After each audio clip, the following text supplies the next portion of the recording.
Hi, everyone. My name is Elena Martinez, and I'm one of the co-artistic directors of the Bronx Music Heritage Center. Welcome to our October segment of Percussion Discussion, where at the BMHC we talk about all things to do with percussion and drums.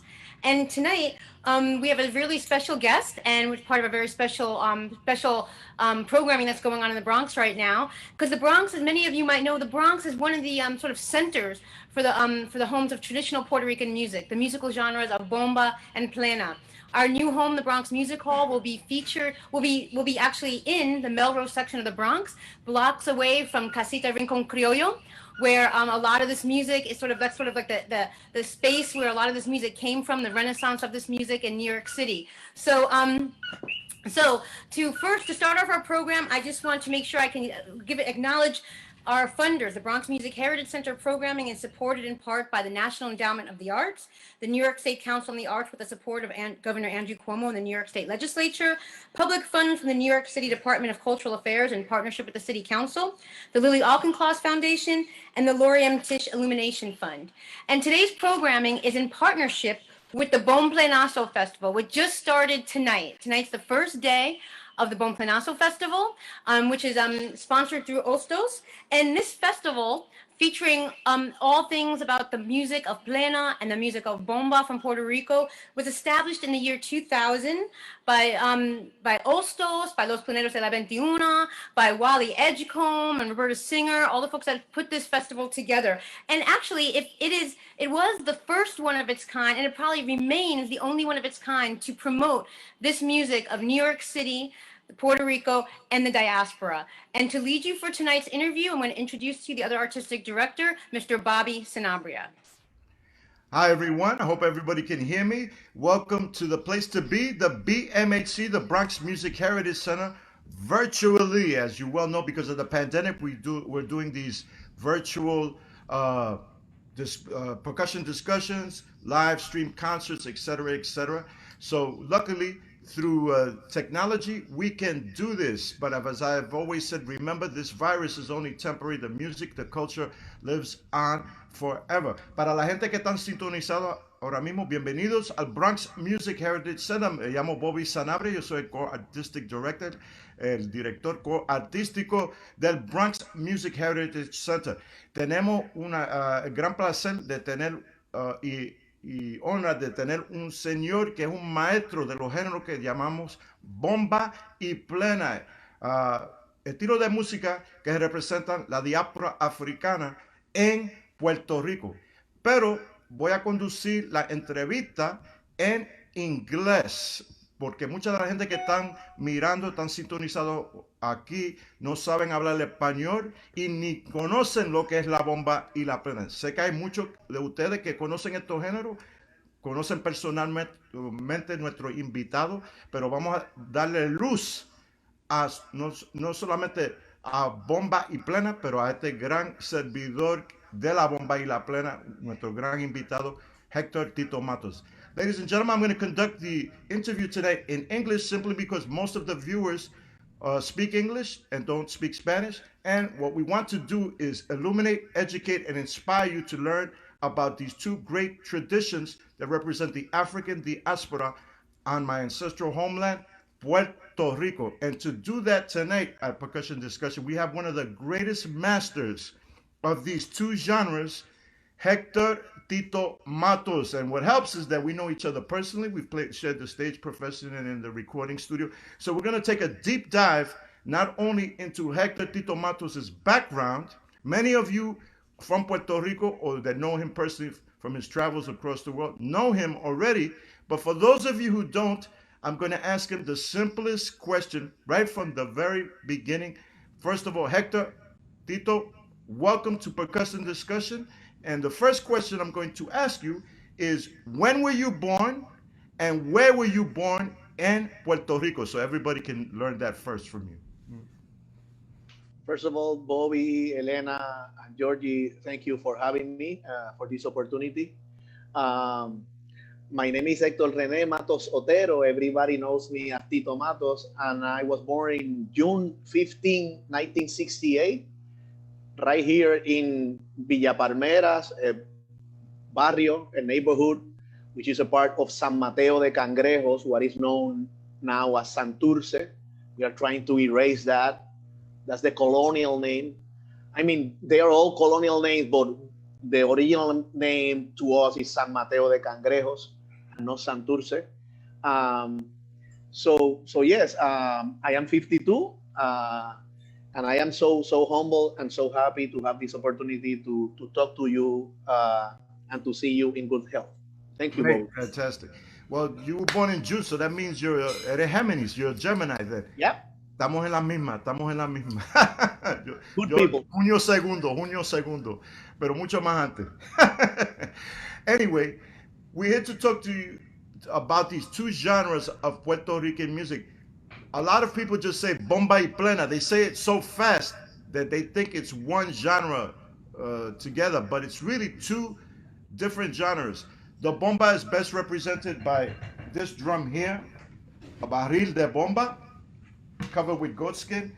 And the plena is best represented, obviously, by this frame drum that you have there and I have, called the pandereta, that many years ago, you know, when this started in the 19th century, in the late 19th century in Ponce, was called tambor árabe, you know. So tell us a little bit about how you first got exposed to both of these genres. Did you get exposed to bomba first, or did you get exposed to plena first? And also, being in Puerto Rico is like the United States. Everybody's cosmopolitan, hopefully, especially like in New York. I'm sure you were listening to other forms of music. So, Dino, de esa trayectoria. Thank you for the question. I started like most of my peers really early. As I was discussing to you off record, my father, who passed away, Hector Matos Gambaro, he was a New Yorican, and he was a very cocolo, a very salsero, you know. So, and he was also, I mean, music for him was a very important hobby. So he bought good congas from Ismael Rivera, the artisan, not the singer. And he taught himself how to play trumpet. He knew all the musicians of the bands, and he was always like making quiz for me if I knew. So that's one aspect of how I started with music, no? With just family and my dad salsa influence. But when I was 8, my grandfather on my mother's side, Felipe Otero Torres, a Jíbaro from Morovi who didn't know blimp about Plena, gave me, I mean, him and my grandma, it was a Three Kings gift from the Three Kings at their home, my first pandereta. Wow. So that really transformed me because I grew up in Villa Palmera, which is known, very well known as a not the birthplace, but one of the hotspots of bomba and plena in Puerto Rico, not only now, forever. I mean, that's where Cortijo, I mean, San Mateo de Cangrejos includes all that, from 21 stop to where I grew up, and almost even reaching the limits of Carolina is huge. So in that neighborhood, you had Cortijo, Maelo, Don Rafael Cepeda, Tomasito Flores, Emilio Escobar, Paquito Cerniera, 21, pero pleneros de la, pleneros de original ones, pleneros de la 23 abajo, pleneros del Quinto Olivo. You know, I grew up on that amazing bed of bomba and plena. So it was easy. It was easy. In fact, I went to a Catholic school from kinder to high school, but it was like it's really interesting because in Villa Palmera, the Catholic school were exactly equal to any public school in Puerto Rico in terms of criminality, in terms of food, in terms of everything. You just need to pay there, and the other is for free. But there were not big differences. But I was lucky enough that, for instance, some of the sons and daughters of Master Don Rafael Cepeda were going to my school. I mean, the daughter of Petra Cepeda, Tata, she went to San Vicente. I mean, in the Puerto Rican week, we had Cepeda family playing for us as kids. Can you imagine in a really small? So that's my background. That's how I grew up inside Bomba and Plena. Amazing. For the people that are watching that don't know who Rafael Cepeda, he's basically the patriarch in Puerto Rico of both those genres of bomba, particularly bomba, which is our most African rooted expression, and plena. Just amazing that you grew up with that influence. Now, when you started playing plena as a young child, and you got this pandereta, was it a requinto? Was it a punto de clave? Was it a seguidor? It was a really cheap pandereta. I mean, I am not complaining about my beautiful gift that the three kings baked, but my grandfather, he didn't know about actual pandereta drums. So he went to a music store and he bought something that, you know, it was close to a pandereta. To me, it was the revelation, and look at me, I am still living that life. But what I'm saying, I am not complaining at all. I am just saying that in terms of quality, because he's from the mountain, he didn't know about it. He just wanted to give me an instrument and he found that one. Maybe, I don't know.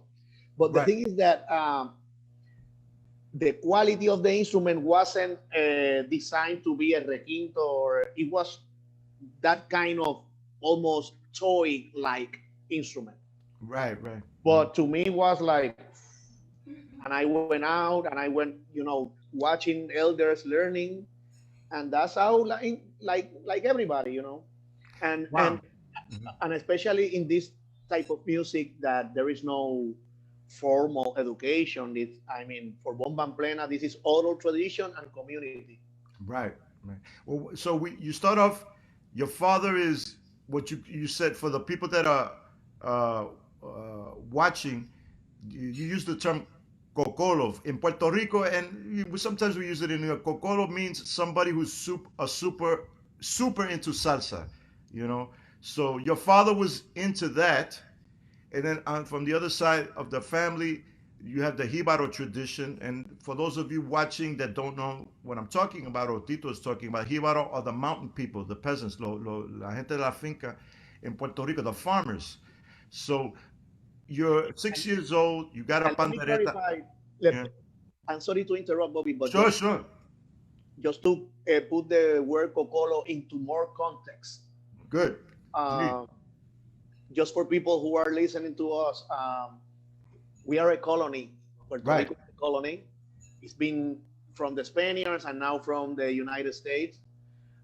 So at the turn of the century, exactly where the beginnings of La Plena, late 19th century, beginning of the 20th century, 1898, United States invasion. So the new empire needed working people who could speak the language. So that's how people from the Lesser Antilles start migrating to Puerto Rico. And you know what was the term used in Puerto Rico for those people? Cocolos. At the beginning, cocolos was a pejorative, denigratory term used for Black people from the Lesser Antilles who were coming to Puerto Rico to work at the new empire houses where they spoke the language. Nowadays, it's beautiful to be called cocolo. Oh, you're a salsero. But the origins of the word is a little bit darker. So thank you for the education and illuminating us about that. When you're talking about the Lesser Antilles, are you talking about like the islands like San Tomas, Jamaica, the English-speaking islands? You know, all of them. Yeah. In Puerto Rico, we have every evidence of French, Lesser Antilles, Holland. I mean, from all over the Caribbean. Not only that, recently, one of my masters, Ramon Lopez, who passed away in this period, not due to Corona, he He was going through a health, problem. But he was almost finishing. He's one of the most knowledgeable persons that I know about Plena and Bomba. He's an anthropologist, and he was finishing a new discovery by his findings that, in a way, we're going to change what we know about Plena, because we are, in terms of the original patriarchs of La Plena, we always name Ponce as the birthplace, and we always name Boom Boom and Sindomangual. But from the new stories and the new findings of Ramon, Carola Clark, which was one of those migrants from the Lesser Antilles, was the first one ever saw in the streets playing with the tambourine like a drum and singing songs like call and response. So, wow. So he was not only, very important, specifically now with the women empowerment movement and all that, of course, but more simple way in terms of history, it's changing the whole idea of how this music was developed in Puerto Rico. Just to shed a little bit more light, Maestro Matos was talking about when he mentioned Boom Boom. According to the history that we've been taught, Joselino Boom Boom Oppenheimer lived in Ponce, Puerto Rico, in Hoyo del Castillo, or Joya del Castillo. They changed the name, Jewel of the Castle. And he was an ox plow driver, and supposedly he would have talleres in a local bar and sing these songs to the cadence of the rhythm that he heard from the oxen hooves. So he's credited as being the patriarch or the father of the modern, of what we call La Plena, but now Maestro Matos has shed some light on this. That's amazing, which is a great thing. Now, when you were growing up with Bomba and Plena, and where you grew up, most people that are Puerto Riqueño from the diaspora only listen to that music during the holiday season, Christmas time, like starting now all the way through January, etc.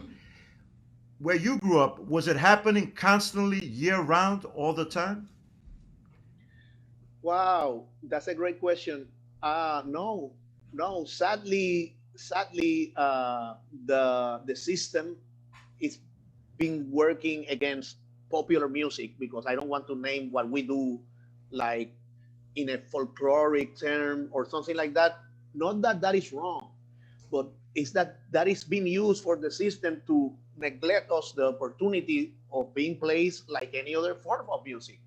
We are, as urban music, Plena and Bomba are, as reggaeton, but we don't get the same placement in the radio, in the commercial radio stations.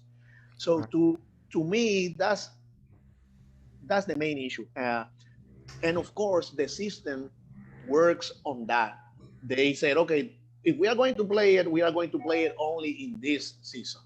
That's why some of the groups now here in Puerto Rico try to record in different seasons, but they don't put out new albums in Christmas, because they are going to be burned in that place instead of having the whole opportunity of the whole year.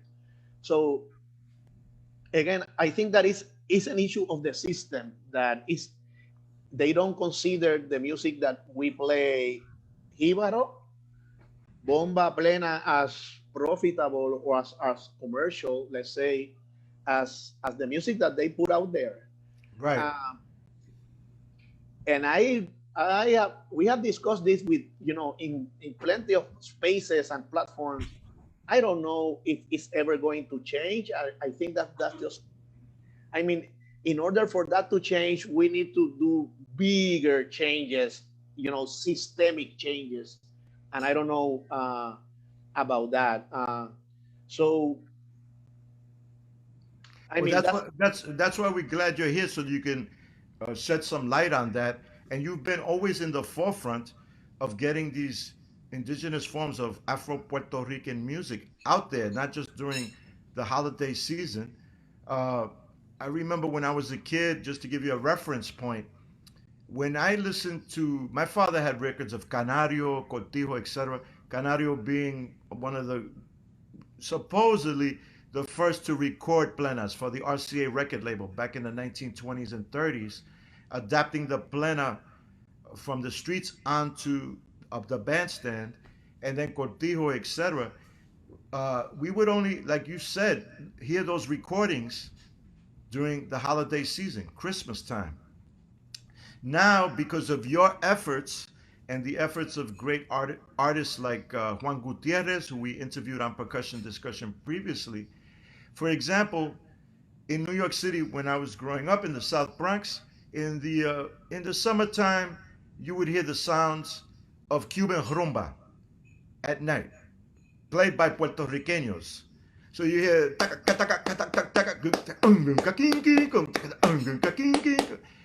which is great. Nobody would ever play plena rhythms, bomba rhythms, but now I see young people who are Puerto Ricanos in New York playing barriles at the beach, like Orchard Beach in the Bronx, or panderetas, these beautiful jingleless tambourines, or frame drums, to be more exact. So there seems to be, because of your efforts and Juango's efforts in New York City, a movement that's been happening, for, I would say, for the last 20 years, of young Puerto Ricanos identifying with not just salsa, which is Afro-Cuban based dance music, but our own indigenous rhythms. What would you say the same thing is happening in Puerto Rico to a certain extent, or no? Would you? What would you? What's you know? Thank you for the question, Bobby. This is what I will say. First of all, me and Juango is like you and Elena and Julia. We are just one part of a big collective movement. So I don't think that Juango considers himself special. I don't consider myself special either. We are just part of this movement that has to do with giving people access and visibility to the stuff that we do. But if you ask me, I will point out the year 2003, which is like 17 years back, almost close to the 20 years period that you're telling me. And it coincides in a way. I mean, we already have communications, of course, and cell phones and all that. But at that, in 2003, I don't think that we were connected in the same way, not only locally, but with the diaspora. But we started a movement called Plenazos Callejeros. Because when I came back to the island, I realized right away that Pleneros were not playing in the street corners anymore, like we used to do. We were just playing in a stage, and we hang out in a little bit backstage or whatever, and then everybody went home, and there was no actual organic community plena. So we took one of my birthday as an excuse to call a bunch of pleneros from all over. And after that first meeting, it became what Plenazos Callejeros became, which is a 7-year period of 70 plenazos, including one in New York in Casita de Chema, teaching young generations about their elders, their masters. We went to every street traditional barrio of Puerto Rico, Plena Barrio, and we play in Dulces Labios, we play in San Antonio, we play in La Casita de Chema, we play in Villa Palmera, we went everywhere. And all of a sudden, it became more democratic also. There was just one mic for the singer, and everybody, there was no stage. And in a very rudimentary way, we printed out pictures of the previous plenazos, and we mixed it up with pictures of Don Rafael Cepeda, of Don Angel Luis Torruellas, of all the masters. And all of a sudden, these kids, these young girls and boys were playing plena with us and looking at them in the wall of pictures, right on the side with Torruellas, and all of a sudden Torruellas was actually there in the plenazo. So, you know, it became something organic. From at that point, 2-3 artisans who made bomba barrels and panderetas, I can name for sure, Fuente, Elo Molina, and Papo del Valle. All of a sudden, we have 8, 9, 10 Plena groups like the ones that some of you are going to see during Bomplenazo, Bravitos de la Plena, and Plena Combativa are part of that movement also. So, and then that connection, that family spread. Now all of a sudden, there are Plenazos in Chicago, there are Plenazos in San Francisco, there are Plenazos in New York. And I think that that's how, I mean, it happened here, it happened in New York, but if you ask me like a starting point for that fuse, I will go back to that place. 2003 then. Good. Yeah. Well, that's promising. I mean, listen, from what I know, I mean, listen, because I've been fortunate, I've been privileged as a musician to travel. I've seen Plenazos in a miniature kind of a way, not on a huge level, but in places as far off as Germany, because there's a Puerto Rican community at the army bases in Germany, the various army and air force bases, and people want to connect with their culture, even if maybe even if they don't know how to play the rhythms. Uruguay. Yeah. Wow, yeah. Uruguay. There is a Plena culture in Uruguay, Bobby, because in the 50s, when the first time that Celia went there, Celia Cruz, and after Celia, Cortijo and Maelo went, it blew the minds of the people, the African ancestry people from Uruguay. Wow. Nowadays, they have a huge practice of plenas. Bands. You can go Plena Uruguay, you Google it, and you will find plenty of groups. I am right now trying to participate in a recording album of Richard Madruga, a group called Kilovatio in Uruguay, and they want me to play requinto for one of their albums. It's amazing. that story is amazing, and they have their own national day. For Uruguayan Plena, it's a national day. Oh my God. Yeah, wow. Yeah. It's a serious thing. Wow. We should have the same thing in Puerto Rico then. I mean, the place where it was born. I mean, siempre, como es el refrán, nadie es rey en su propia tierra. Nobody's a king in their own land. So that's unfortunate. But people that are watching this now, especially on the island of Puerto Rico, with Maestro Matos, maybe you could start lobbying for that with the government. Of course, the government in Puerto Rico, chacho, es un arroz con mango, como decimos ahora mismo, pero there's a lot of problems with the government now, but when hopefully things stabilize, hopefully after November 3rd, the coming election, maybe that can be done. It's due, obviously, the Puerto Rican parade obviously is the largest expression of the diaspora in the United States, but in Puerto Rico, there has to be a national day of bomba and plena, celebrating our African roots. I'm amazed that this is happening in Uruguay. Amazed, surprised, and of course at the same time disappointed that it's not happening on our ancestral homeland. So you mentioned the requinto, which is this instrument, the smallest of these drums, of the panderetas. And the person that plays this has to be a master of not only getting sounds out of this, a master of clave, the rhythmic building block we use in Cuban, Puerto Rican, Dominican, Haitian, New Orleans music, and rock, funk, everything is based off of the clave that comes from Africa. How did you begin becoming a master of the requinto, which is the drum that talks in the structure of the plena? Did you first start on requinto, or did you apprentice first on the seguidor, the largest one, or the punteador, the middle drum? Or did you start right away? And who was your mentor on this instrument, the requinto? Thank you for the question, Bobby. In the beginnings, I taught myself by just watching. Later on, when I started to really meet important pleneros, of course, Felix Diaz, master youngest son, Ibae,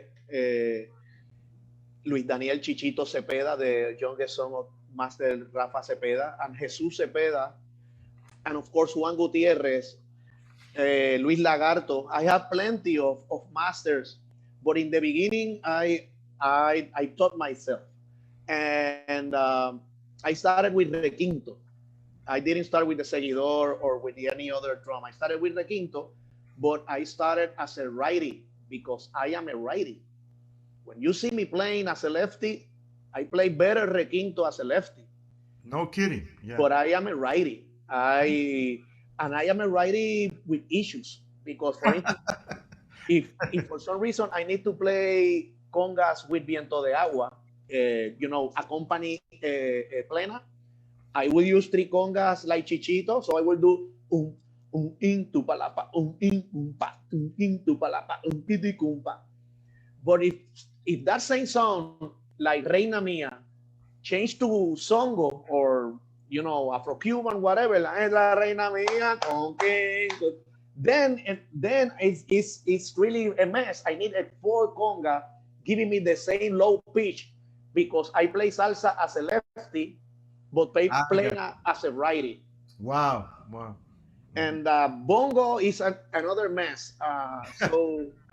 And I can play panderetas, the three panderetas with both hands.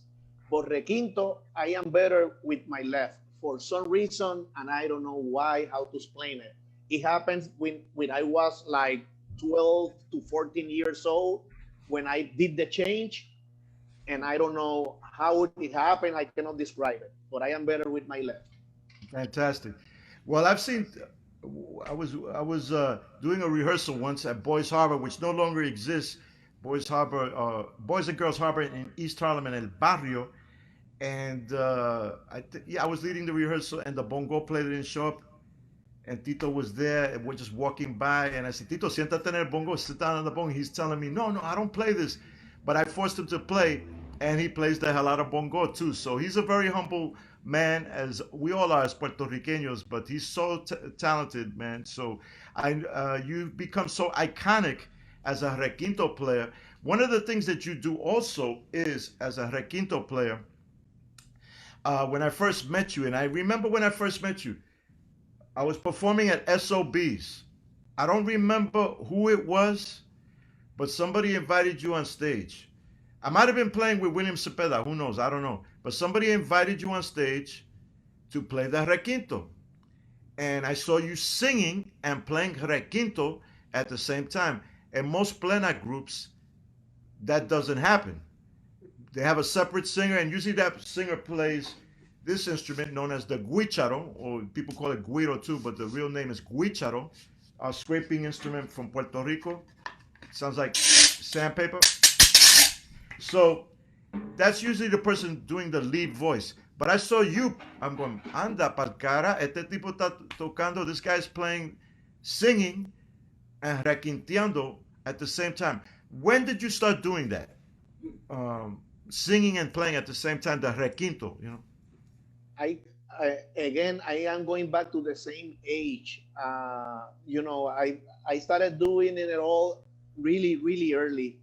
And again, it also has to do with my family, with my father, because for instance, one time he was without a job, and he got this job in Ponce, so we moved to Ponce. I spent my whole sixth grade in Ponce, and so that means that it was sixth grade. I was around 12, something like that. So it's that same period, and that's my memory of those Christmas in Ponce are amazing. And they, for some reason, I by no means, I am like Sammy Tango. I am a screamer. I am not a singer. But I understand pitch, I can stay there. And and I was a kid. So these friends of my parents who were doing parrandas all over in Ponce put me up front to sing some of the songs that were happening on that Christmas time.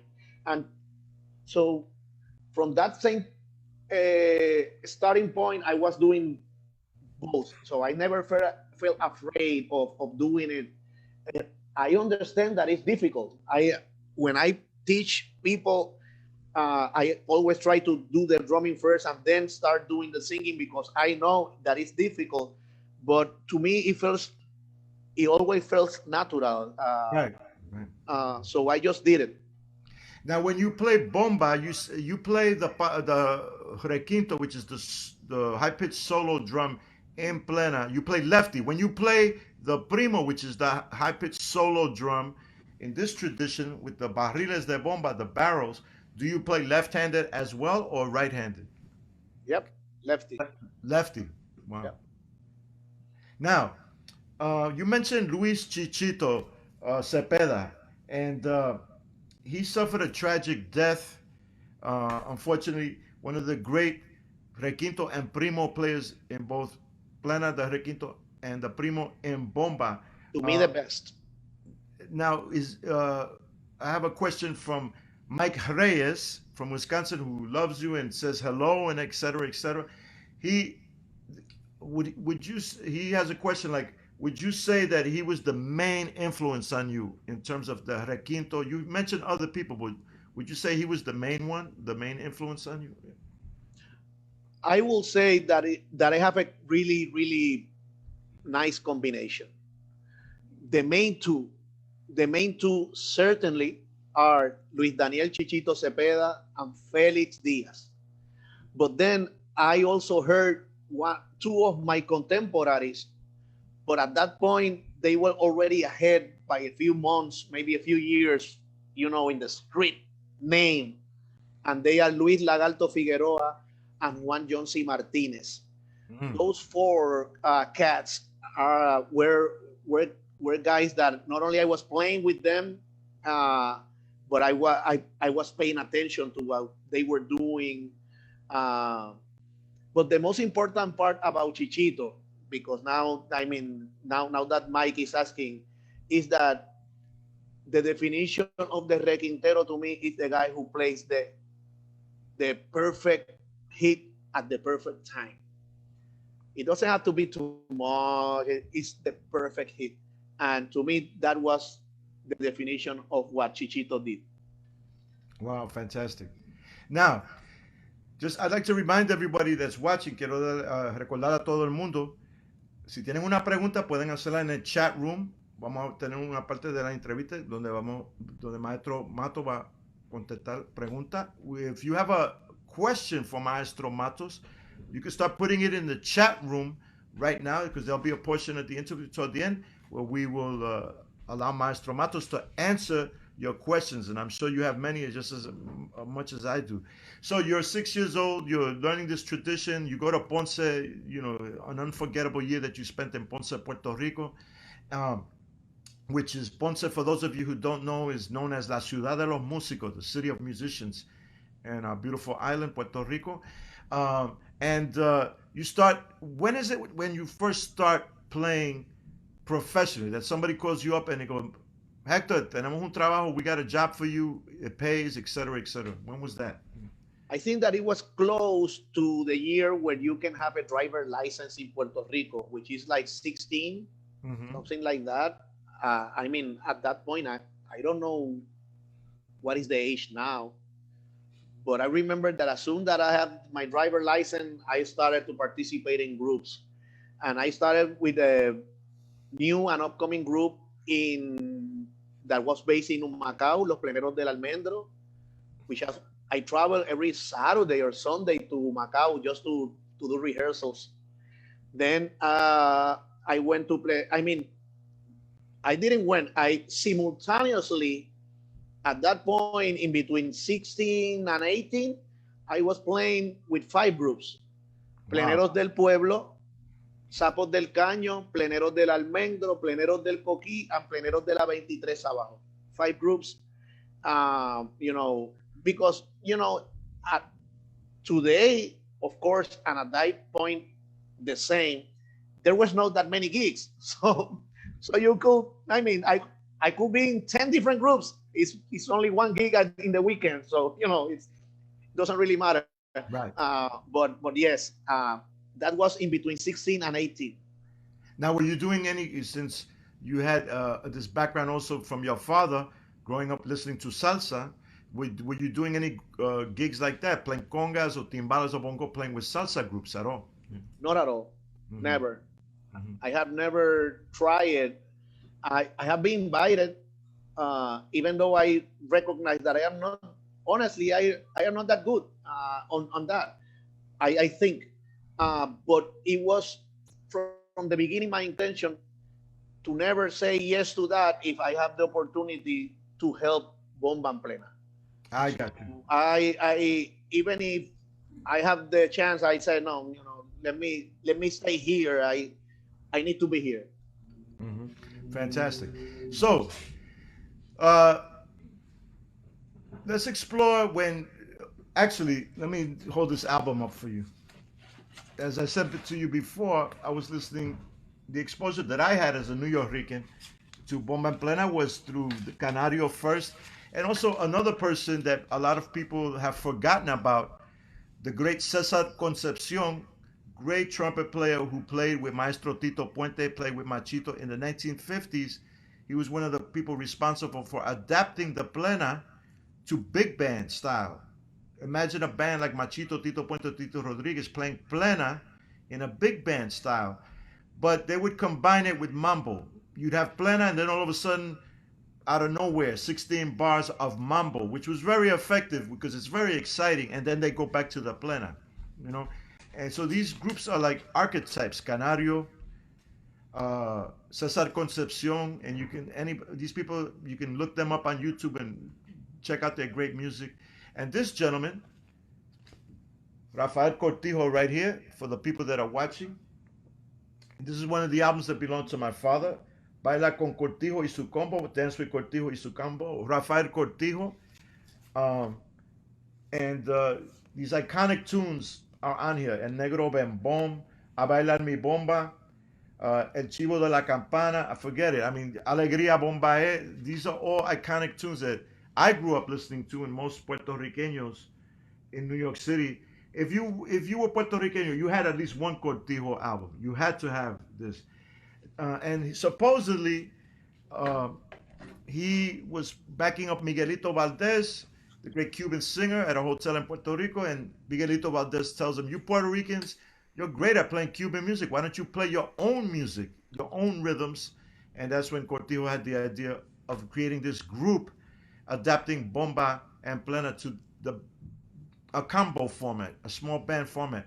And did you listen to these recordings when you were young, Canario, Cesar Concepcion, Cortijo, and what did they mean to you as a person who's deeply entrenched into these two genres of music that represent the island's African diaspora? I certainly listened to all of them when I was young, especially Cortijo and Maelo.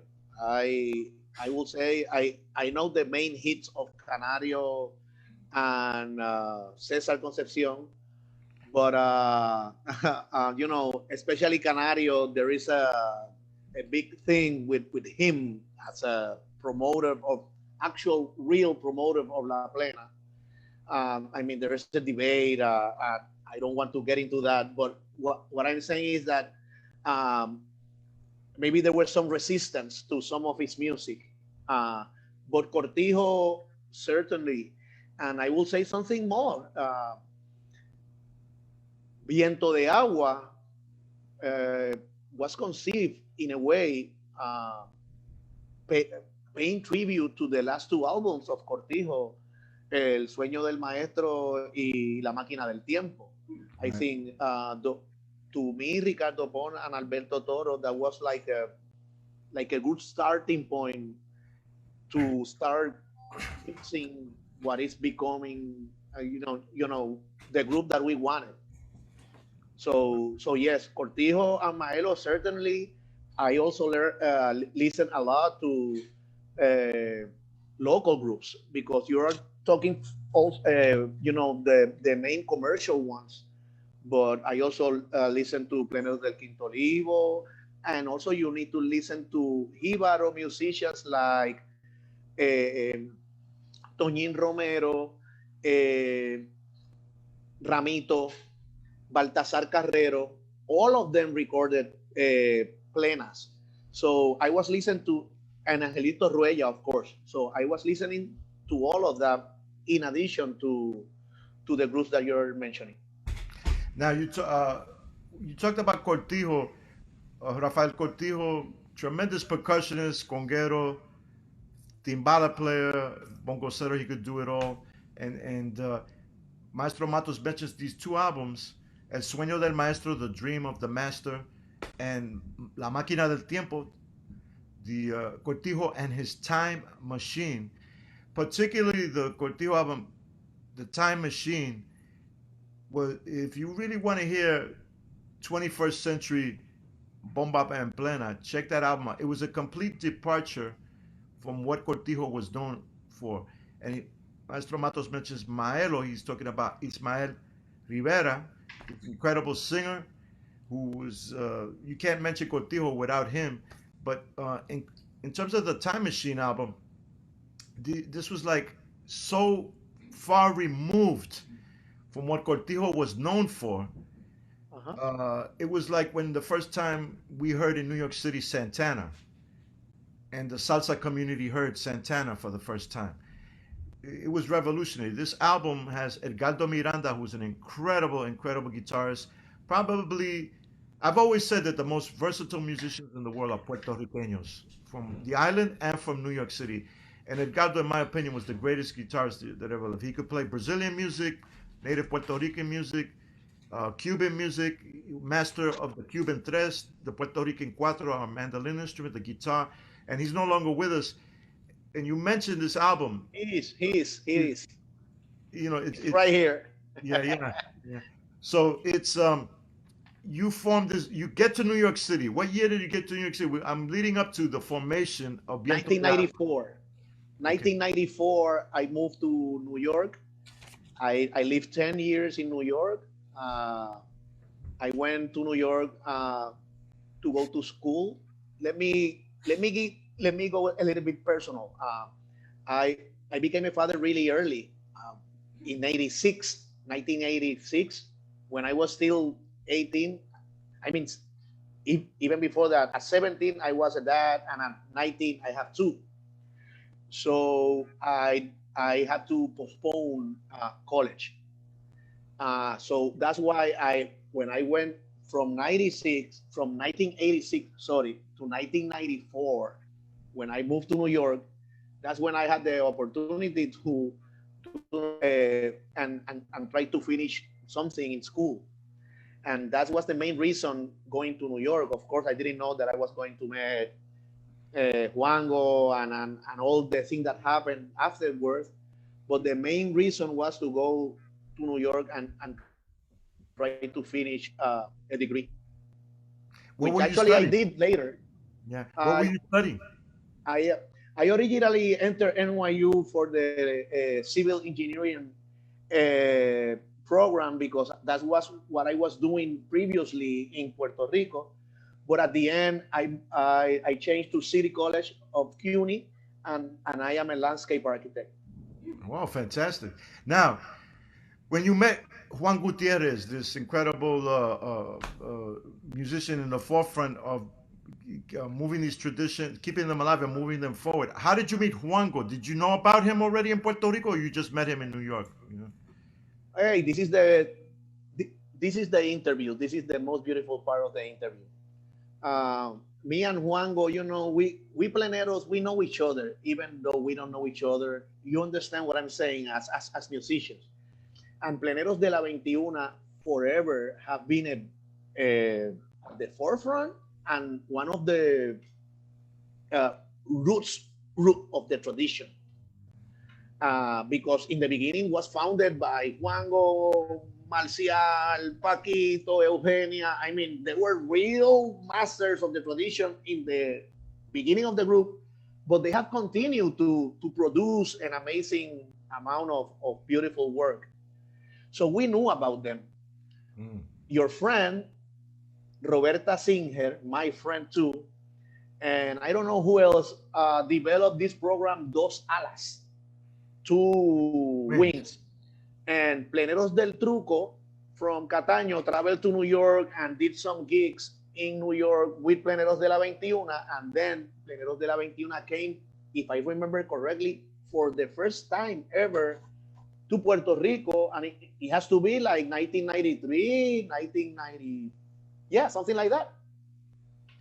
And I see Juango, we meet, oh yeah, everything is fine. When I moved to New York the next year, I started leaving messages at Juango's phone and nobody answers.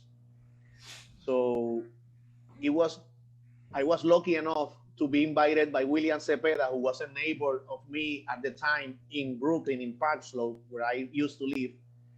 And he was inviting me for his new project. He was creating Afro Boricua and his bomba and plena fusion at that point in Baltic, where he used to live. So he said, Familia Cepeda is coming from Puerto Rico. Here's a couple of tickets. Come to see the show. And I went to Hunter. I see the show. I say Petra Cepeda. I said, Petra, because I mean, we knew each other from all.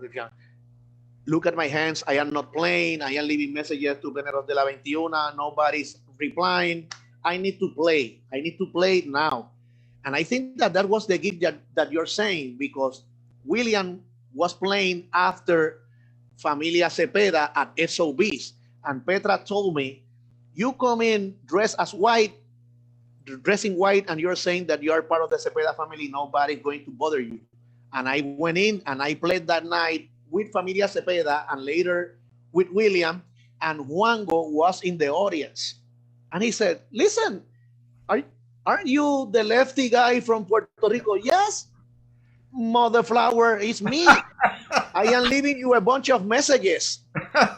Bobby, honestly, next weekend, I was doing my first trip with Pleneros de la 21 to play in Connecticut. Wow. That's a true story. Iván hecho, man. Wow, man. Hilarious. Yeah. Hilarious. So you finally start working in the New York City scene with Juango and Los Pleneros de la 21. We're talking about Juan Gutierrez. And how did the germination of the concept of Viento de Agua, which is an incredible group, Viento de Agua, for those of you who don't know Spanish, means wind, the wind of water. Water wind. Water wind, yeah. How did you come up with the idea? Was it a collaboration? Tell us the whole birth process of Viento de Agua. So it was like 1996, 1997, and me, Alberto, and Ricardo Pons, Alberto Toro, sax and flute and amazing. He's a teacher. He's still in New York. And Ricardo Pons, my compadre. They were all doing stuff in the salsa scene, but they were also contributing both in the rehearsal and the process of creating music with Pleneros de la 21, William Cepeda's new project, and Pregones Theater, where Ricardo Pons at that point was the musical director. So when I get to New York and I start playing with Pleneros, it was like a obvious connection. And that's how I started to mingle with Ricardo and Alberto. One day I bring a cassette, not 8-track, but cassette, with some of I recorded with some of the ideas, some of the tunes that I have in my mind. And I said to Alberto and Ricardo, I have this idea of a bomba and plena group that is not going to be named Pleneros from here or Pleneros from what? We are going, or a Taino name, or nothing that identifies us. We are going to find a different name. And then we are not going to play traditionally, which to me at that point was playing Pleneros de la 21, Pleneros de la 23, which is like bomba and plena, well played, amazing arrangements, but still the cuatro, the Jíbaro music's there. And to me, that was the traditional sound at that point. And they agree, okay, so let's start making arrangements. And that's how the project started. As simple as that. I gave them a cassette with about 8 songs, and Ricardo and Alberto started to do our arrangement. We did a demo with 2 songs, La Reina Mía and Te Estás Haciendo. We showed it to Ned Sublet and Ben Sokolov, which at that point were the founders and owners of a really small and independent label called Cuba Disc. They were very well known for producing and bringing sounds from Cuba, but never from Puerto Rico. So what they did is that they created this smaller subsidiary of Cuba Disc called Agogo Records. And Agogo Records is the company who released our first album in '98 called De Puerto Rico al Mundo, album in which my beautiful friend here recorded. Yeah, yeah. It was a fantastic experience. I remember Ricardo called me up. Now, I'm mentioning names that many people in Puerto Rico know, but for those of you who don't know, Ricardo Pons is one of the greatest musicians the island has produced. He is a master of all of the saxophones, from soprano, alto. He's an incredible clarinet player, incredible flute player, and fantastic composer and arranger. And Alberto Toro, equally as talented, another saxophonist, mostly alto, tenor, etc., but plays all the saxophones and flute. Alberto lives here. Ricardo lived here, then moved back to New York. And Ricardo is very important to us too culturally, because he is what we know in the religion of Ifa or Santeria, which comes from the mighty Yoruba people in Nigeria. He is a high priest. He is a babalao. So it's an amazing connection that he has to all of the aspects of African diaspora music. Y cuando, alguna vez yo lo he escuchado tocar requinto y el primo también. I've heard him play requinto and primo too, so forget it, se defienden todo. But the one thing I must say about Viento de Agua was, for those of you who know the group Iraquere from Cuba, this incredible jazz fusion Cuban group that plays dance music as well, but very progressive. They're responsible for a new approach to Cuban dance music, and also at the root of what we call timba today. To me, Viento de Agua, when I came to the first rehearsal, I said, oh man, this is the Puerto Rican version of Iraquere, man. I mean, it was like ridiculous. I couldn't believe it, because the arrangements are so progressive, difficult as all hell. And so kudos to you. You've continued with the group all of these years. You have an offshoot group of Viento de Agua, which became originally known as Viento de Agua Unplugged, which is just the drums and voices. But now it's called what? La Máquina Insular. La Máquina Insular. Tell us about that group and how that came about. Well, we need to diversify. It's as simple as that. You more than us, especially because you have traveled mostly with salsa band, if I am not misunderstanding. And jazz, and Latin jazz and jazz, yeah. Yeah. So the bigger the ensemble, the most difficult to travel. So Viento de Agua is an amazing group to play, but it's really difficult to find gigs, especially nowadays. So the idea of the unplugged version was always there. First of all, because my root is from Pleneros del Pueblo, which is an all percussive ensemble. But what really materialized the idea was that, I think it was 2004. I was just my first year in Puerto Rico, and Dan Chihi, at that point the director of the Folkways Recordings, the record label of the Smithsonian, called me and said, Tito, we are trying to update the catalog on Plena, and we have a bunch of groups playing with the full ensemble, but we have nothing on raw Plena. And that's one. And the second is that we want to be Viento de Agua, but we cannot record it. We don't have the money for that. So I said, oh, don't worry. How much do you have?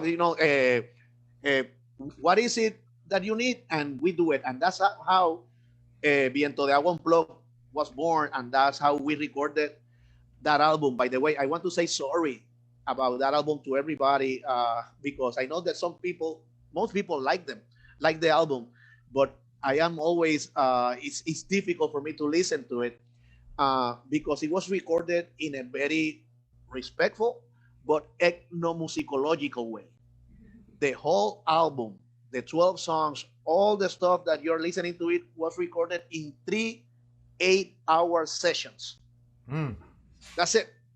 So, I mean, the usual fixes and stuff that you could do, the out of pitch, you know, we were not able to do that because that's what they wanted. And again, there is a value on that. I am not putting the album down. I'm just saying that I would love to have the opportunity to fix a couple of things. Right, so it was basically done, ¿cómo se dice? Lo voy a decir de una manera, cuero pelado, you know, like, Yeah.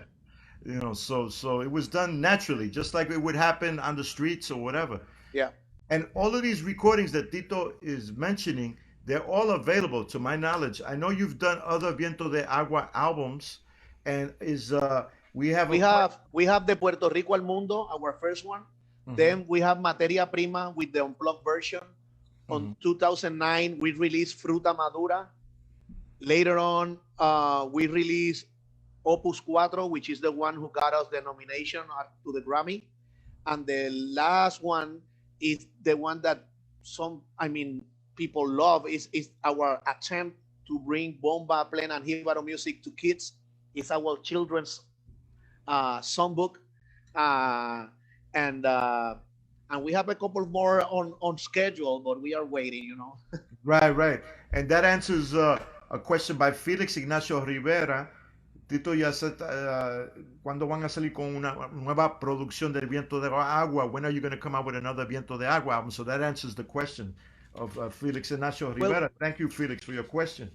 Saludo a Feli, creo que está celebrando que se retiró de la línea aérea allá en Miami, así que un abrazo para él. Mira, again, we have plans and we have a bunch of ideas. We need, like any group, to acquire some budget to finish those. My first plan is to finish up an all percussive album for La Máquina Insular, because we already put out with a Spanish label, Bumpy Soul, 2 songs out of Materia Prima. And actually, because the hipsters were really cool at that point, they released it digitally and in a 45 plastic, you know, an original 45. 45. Yeah, man, beautiful. Yeah, man. So it's a collector's item. Yeah, so that's available. And what I want to do is to finish that album. 8, I don't know how many more songs to complete an album of La Máquina, and then come back hopefully in a few months with the album of Viento de Agua. Great. Now, Maestro Matos has also performed with, we have a question here I'm going to tie it in to what I'm going to ask you first. You've performed with David Sanchez, the great Puerto Rican saxophonist, Miguel Zenon, MacArthur Award-winning saxophonist, the MacArthur Award, the Genius Award. You've and with many other people, but you recorded with somebody that every Puerto Riqueño knows, well, of our generations, and hopefully the younger generation still knows of today, Maestro Eddie Palmieri, the great Eddie Palmieri. And to my knowledge, it's the only time he's ever recorded a plena. So tell us a little bit about that, working with Maestro Palmieri as a pianist and as a leader. And did he approach you, or did somebody from the band approach you, or like? If I remember correctly, and then maybe Juango, when he listened to the interview, he can correct whatever I miss. But if I remember correctly, the original contact came through the timbalero of Palmieri at that point, which was Jose Clausel. Palmieri apparently told Clausel that he was going to record his first plena, and that he didn't want, any pleneros doing that. He wanted the best. So he called, Jose Clausel was in charge of calling Pleneros de la 21, and Juango told me, and Joseito, and Camilo, even Camilo participated. He was really young, but he participated on that. It's really amazing because now he's the timbal player of Palmieri. We're talking about Camilo Molina, yeah. And when he played with Viento de Agua, when we did the Oh, he was 8. yeah, there's a little you hear his voice on one of the tunes. Oye, Sammy, aquí está el barril. Pues arranca Camilo. Yeah. So we get there, and it was really amazing because, I mean, he's a master. I mean, I don't need to say that, but when you get there, sometimes you get intimidated. And the first thing that he did is, listen, I talked to Clausel, and he found me the best Pleneros. So, and this is my first Plena. So don't let me look bad. You know, this is your stuff. Don't ask me how to do it. You do it.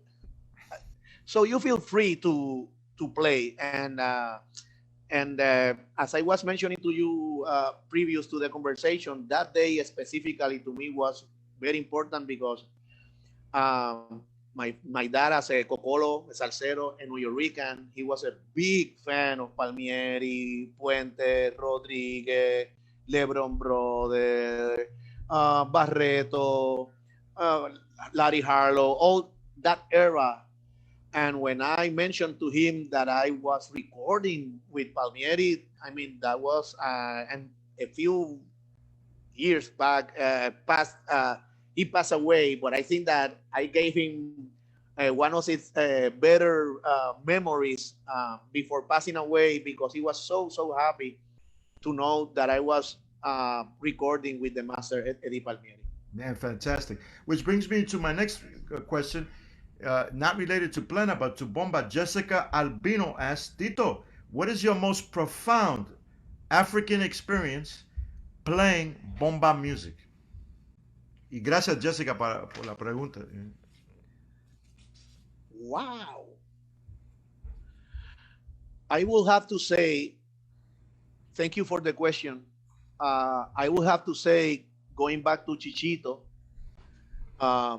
when master bomba practitioner and dancer Roberto Cepeda, his brother, danced in front of his dead body, in front of the home where they grew up in Villa Palmeras. That day, when when the procession following Chichito's body stopped in front of Rafael Cepeda, and Roberto started to dance, I think that I mean, if it's not the top, to me, it has to be on the top 3 moments of bomba in my life. And I need to say really clearly here, I think that I'm a good bombero. I do it well. I know bomba, but I was always considered myself Plenero first.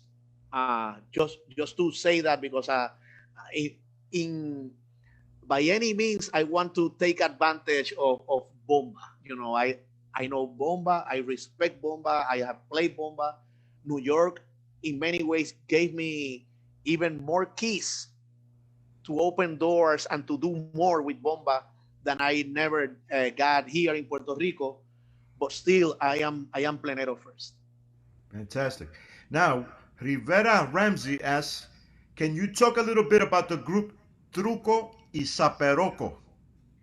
What your opinion of them is, etc. Truco, Saperoco, Punto y Aparte, Viento de Agua, in some respect, Plena Libre. Even before that, Noches de Plena and Atabal are groups. I mean, what I'm trying to convey here is that Truco or us now, we are not new. As Master Bobby says before, Cortijo in La Máquina del Tiempo was putting something exponentially forward 20 years, 30 years back. So we are not inventing the wheel here. We are just trying to keep the dialogue of putting forward the same music. Truco y Saperoco is on that section of groups who were always pushing forward. I need to say that to me specifically, the first album is the best. Later, it became like a different kind of group. The mixture, it wasn't as as plena as it was intended in the beginning. And I am explaining this because Truco y Saperoco is the mixture of two groups. Pleneros del Truco from Cataño, Héctor Truco Valentín, a very important group, con Piro Mojica, con Tito García, con el maestro Ricardo Núñez Caldiz, the original members, a basic plena group fused with Saperoco, which was a basic, like a second voice to Batacumbele, Afro-Cuban ensemble. So the first album to me is the best sample of that mixture of cultures. Then the other albums to me are more Afro-Cuban than Plena, or the mixture is not as appealing to me, let's say. But the first album, and again, I love Saperoco, I love Truco y Saperoco, and I love Truco. I am a fan of the three ensembles. Fantastic. So we have now a question from Segunda Quimbamba, Juan Cartagena. Tito, where do you see the future of Plena and with bomba on the island? Why is it in a secondary position on the island musically? Thank you, Juan Cartagena. Many blessings to you.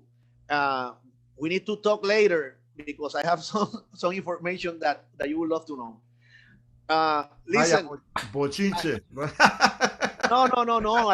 Al contrario. Listen. Master anthropologist and Plenero Ramon Lopez just passed away. Oh, okay. And most of his Plena collection, that means craft, CDs, books, written videos, is now part of Taller Comunidad La Goyco, a community center that we are opening here in the neighborhood where I live. And as a part, just for Juan Cartagena to know, as a part of the collection, I just found out in some of the box sets, the entire collection of Guiro and Maraca, which is a humble publication that Juan Cartagena produced for many years. I have some. Yeah. And that is part of the collection that we have in La Goyco. But going back to the question, I am not concerned in any way about the future about bomba and plena. Now more than ever, we need to feel comfortable about the future of bomba and plena. There are more artisans than ever. The democratization of how we spread the word about bomba and plena it's happening more than ever, more diverse than ever, more younger generation than ever, more women's than ever. Whatever that we are doing is working. Of course, the question that he is trying, that I think that Juan and some other people are asking is, why is not like others? Well, there is a systemic problem in the way that the music business considers the stuff that we do, and that's we don't control that. So it's really difficult to change that. And whenever someone like me or Jesus Cepeda or Gary Nunez or whoever has spoke against that, you get blackballed by the commercials and the radio stations and all that, and the producers of event. So I don't know how or when we are going to solve that problem, but that's not my concern. My concern comes from Ramon Lopez, from Juango, from Roberto Cipreni. Keep teaching, keep the tradition. You keep going, and that should solve itself if that happened. But if not, again, going commercial or going to the masses, to me, is not the aim. To educate is the aim. If that gets to the masses, great. If that doesn't, well, at least we are doing it our part in a dignified way. Right. You've answered the question that a few people have asked about. I think you've answered it about why bomba and plena are not played on the radio only at certain times of the year, like Christmas. But we talked about this while we were off camera before we started the interview, and I asked you the question. I'd like you to give the response again because it was very fascinating to me. Well, I asked you what do you think would happen if somebody who is like a superstar in the world of salsa, who is Puerto Riqueño, like Gilberto Santa Rosa, what if he recorded a whole entire CD of bomba plena and música jíbara and even some danzas puertorriqueñas? What do you think would happen? Would that help to spread the music? Would it be give us your opinion about that?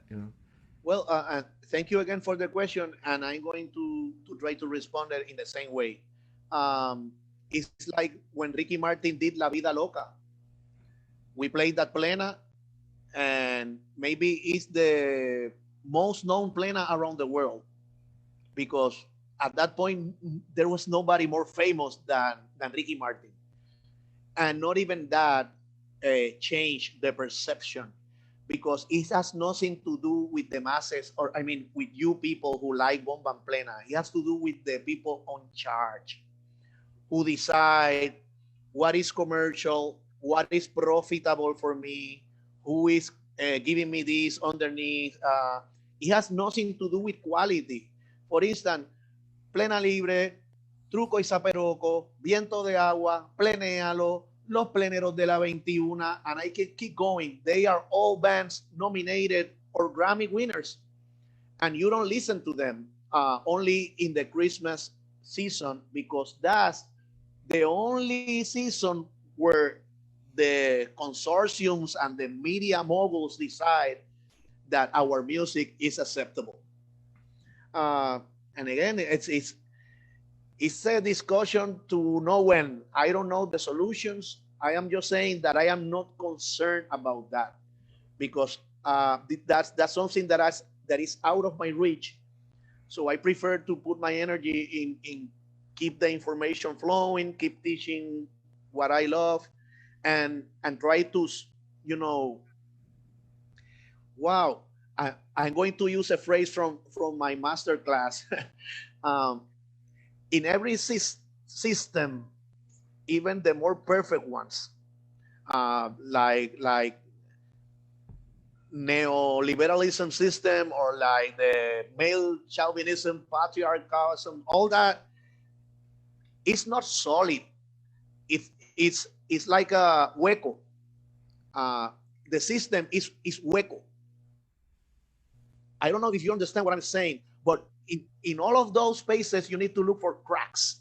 Right. What we are trying to do is looking for cracks in that system where we can go in and show what we have and bring people in. Again, going back to the visibility of what we do. Because we are in no position of power to actually change, unless we want to go back to the street like we did last summer. But unless we unify together and we are just only playing one-on-one, there is no way for us to try to solve the music business on that way, unless we are all together saying, okay, so you know what?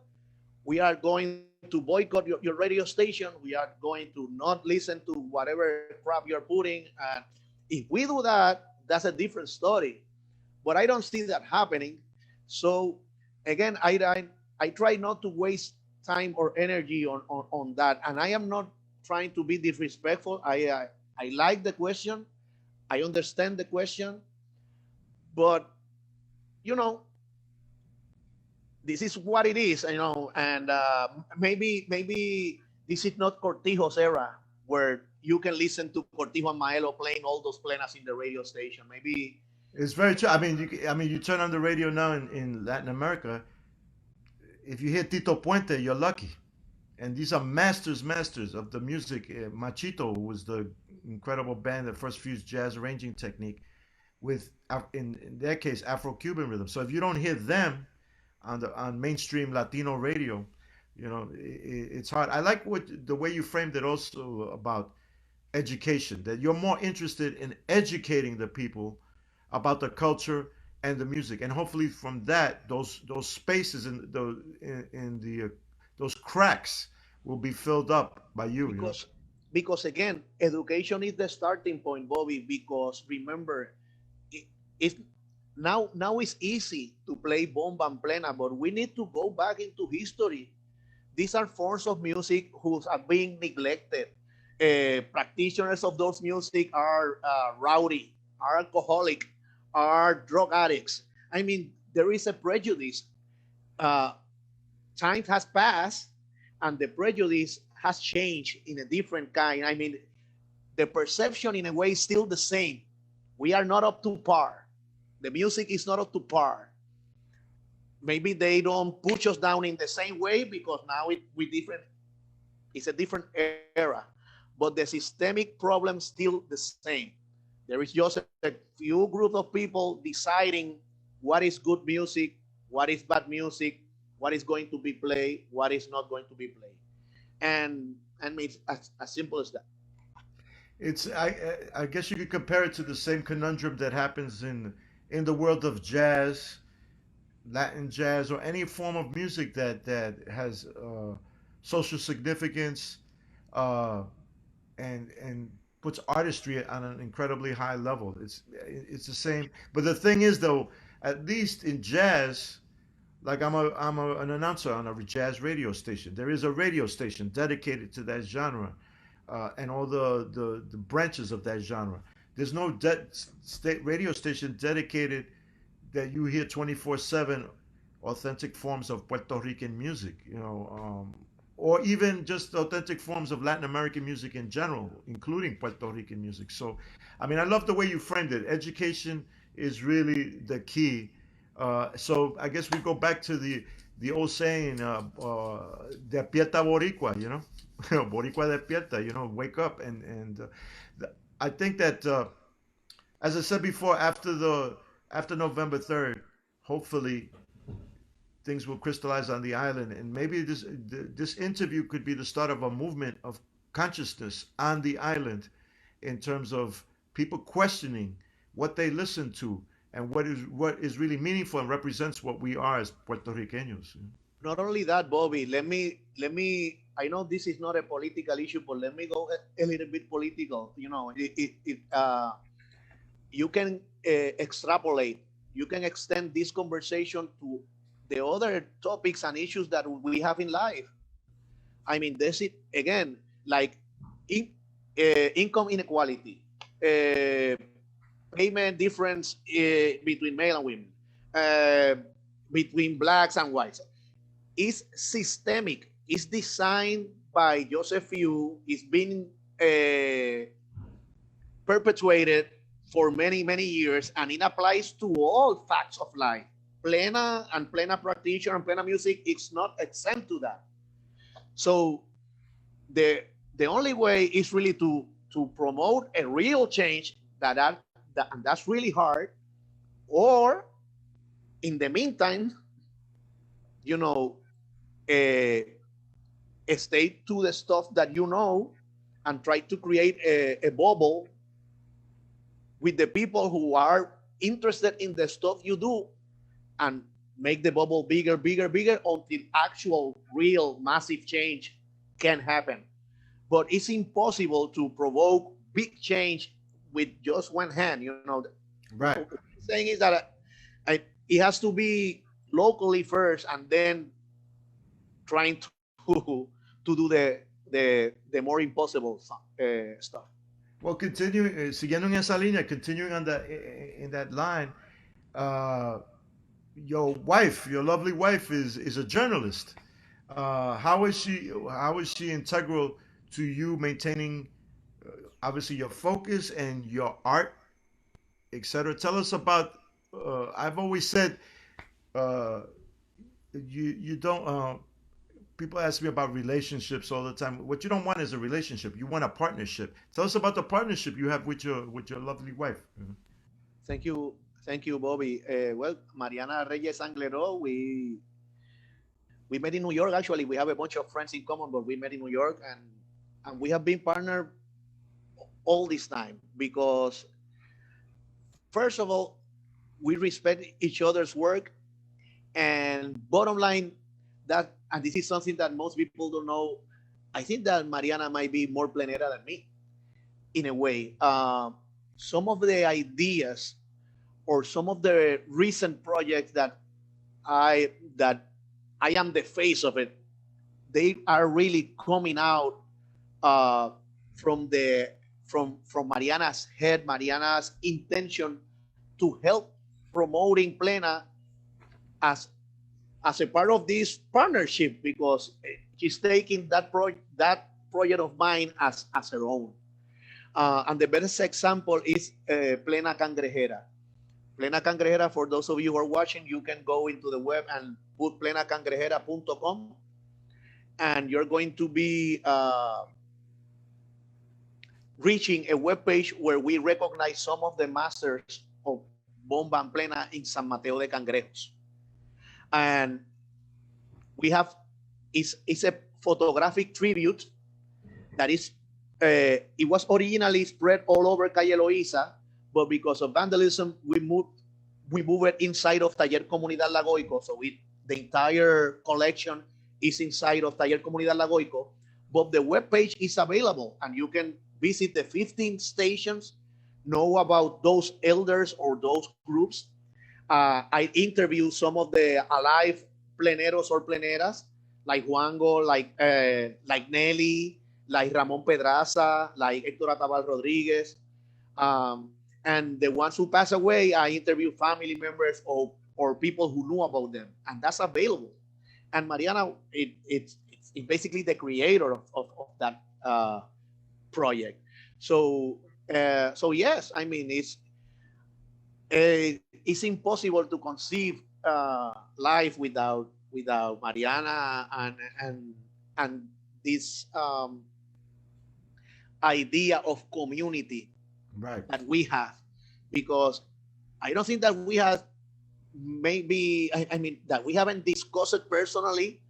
It just comes natural, and we are up to that challenge. And again, as I said before, the mayor of San Juan just passed the keys and the ownership of a school, elementary school, who was abandoned, and the community and me as a member of the board, we are taking pride on making that hopefully the most important cultural center in Puerto Rico and in the Caribbean. Fantastic. Congratulations on that. Tell us where it's located in case anybody visits Puerto Rico, they can come visit you. Where is it located and what is the official title of it? If you Google it, I mean, in Google Maps, it's going to appear. The official name is Taller Comunidad La Goyco, Taller Comunidad La Goyco, or like Community Workshop La Goyco.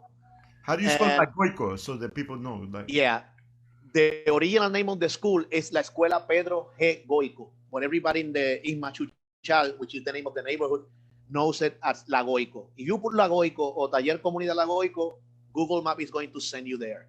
Is it spelled Goyco or Goico?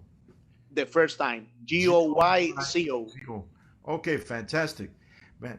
Tito, thank you so much for your time. For the people that are probably watching the debate, if you and if maybe you're on now, don't worry. This will be on a continuous loop. You can always watch it like all of the other percussion discussions. I'm going to close off with one last question from somebody you know and I know very well, Obanilu Allende. Okay. What is your favorite Viento de Agua recording? Wow. Gracias, Obanilu H. Mucha salud para ti, Papa.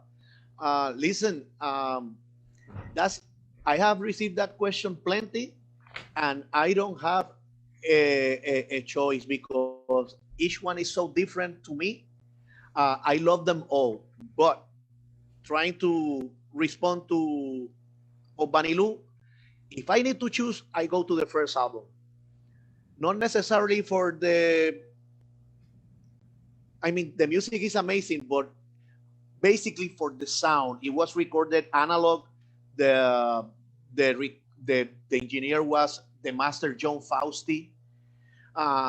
So you know that quality, that sound to me makes the difference. But I love them all. And the great thing about this group Viento de Agua is Tito is talking about bomba and plena within the context of the group, but like the Cortijo Máquina del Tiempo, there's fusions of Brazilian rhythms on the album, funk, rock, etc. It's just, and I'm proud that I was on it, and we're very proud of you, Maestro Tito. It's always a pleasure, and it's been a long time since we've seen each other and talked to each other. Hopefully we'll see each other sooner than later. Mucho H para la gente de Puerto Rico, especialmente la gente de Yabucoa, la ciudad de mi mamá, Juanita Ortiz, y la ciudad de Guánica, la ciudad de mi querido padre, que en paz descanse, José Sanabria. Much positive energy to everyone in Puerto Rico, especially my mother's home city, Yabucoa, Juanita, my mother, and my father's home city, may he rest in peace, José Sanabria from Guánica. All right. I'm going to now turn it over to my co-artistic director. Again, Tito, thank you so much for this. Un abrazo fraternal. And now we turn it over to the great Elena Martinez, my co-artistic director, who's going to tell us about what's going to happen on the next percussion discussion. Buenas noches. Thank you. Thank you, Bobby. Thank you, Tito. That was incredible. Thank you so much. We want to just let everyone know that if you liked, and also we want to thank everyone who joined us today. We want to thank everyone at the Bomplenazo Festival for helping us bring this together. And for next week, we're going to be having a special percussion discussion, which will feature the bombera, also Plenera, Denise Solis from the Bay Area. Bobby will be conducting an interview with her for another percussion discussion next Wednesday. So please come back and join us on our Facebook page for that. And everyone have a great night. And thank you so much to in the central control there, master control, Jorge Vázquez. Without Jorge, none of this would be possible technically. So, muchísimas gracias, Maestro Jorge. Another tremendous bombero and plenero.